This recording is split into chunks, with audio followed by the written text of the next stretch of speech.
Yes, mbaniriza akadde kano mwenna mwenna bagifollowinga namwe abasubscribinga ate ne munyiga ne kadi timwakola kyamaanyi okubanga mwasubscribinga eno bagita Fad TV UG. Updates simba nazo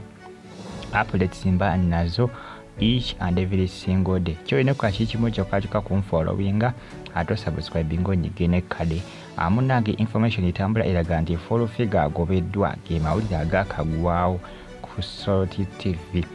This time around ebintu byandibeera serious kumanyi mabega akawe badde nga bivaayo nenga just byawolokoso ne kuno byandibeera serious. Follow figure Pastor Bugingo alaba asusse nnyo kubanga ayisaamu babbosi be amaaso. Jjukira abasinga bavuma ba minister bakola mu government. Pastor Bugingo kiba kimukosa bali baseyabe kati Pastor Bugingo agamba kati follow figure gwe nkufunamu ki gwe nkufunamu ki lwaki mbangu zibikiriza akwatamu ebyanguwa genda. Jjukira UCC yamulabula bajjamu kuba fayini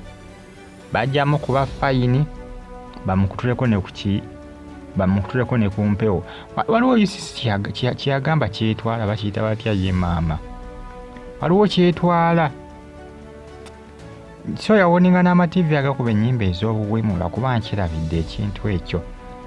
UCC bwe kitwala okukikudiza muntu wange ekiyambako ndooza TV oba bagita lisiiva erinnya lye bakayita akantu ako kayambako ndooza ekifaananyi okukola ki okudisplayinga abantu basobola okuba nga balaba TV eyo.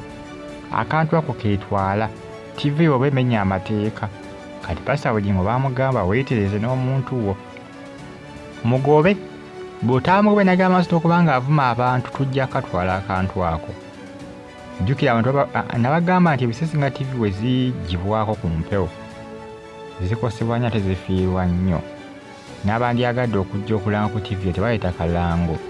Abaakuba balangira obulango babaagala ssente zaabwe, babaagala bakubira kalango batusobola ng'obawe ssente zaabwe ziba zisigaddeyo ebbanga ly'omaze ng'okuba akalango bakatwale walala. TV yeeba ekosebwa.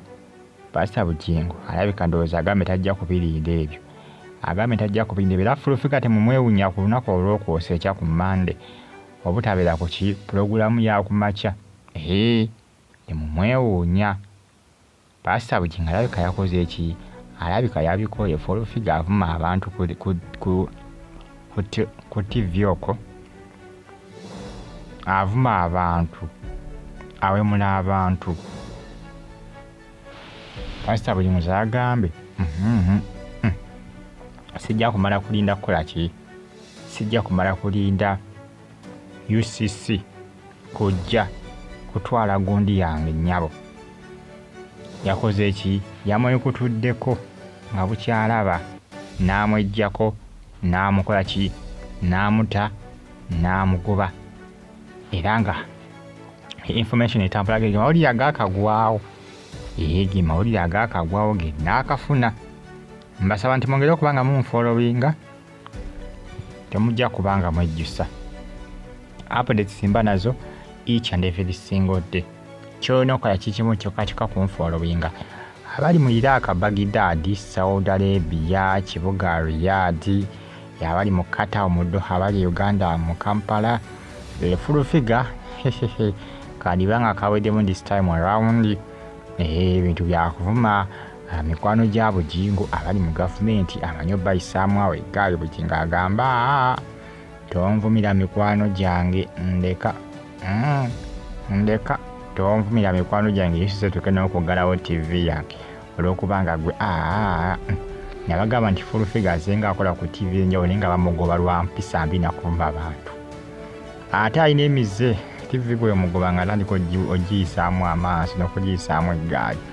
Yakolako mu Vision Group nabo bakola kibalaba asusse nabagamba kwatamu ebyangu okole ki ogende. Yakolako ku Urban TV ne ku Bukedde 2. Olwokolamu eyo baali bagiyita Blast TV ki linnya lyali awo bwetyo baali bagiyita naye nga balaba avumanya abantu era nga byakola ku Salt TV. Bamugoba nga bukyalaba. Vision Group teyalinda yo nga Pastor Bugingo bwaluddewo. Era Pastor Bugingo ayagala nnyo full figure. Ne Vision Group teyamulinda, yamugoberawo nga bukyalaba.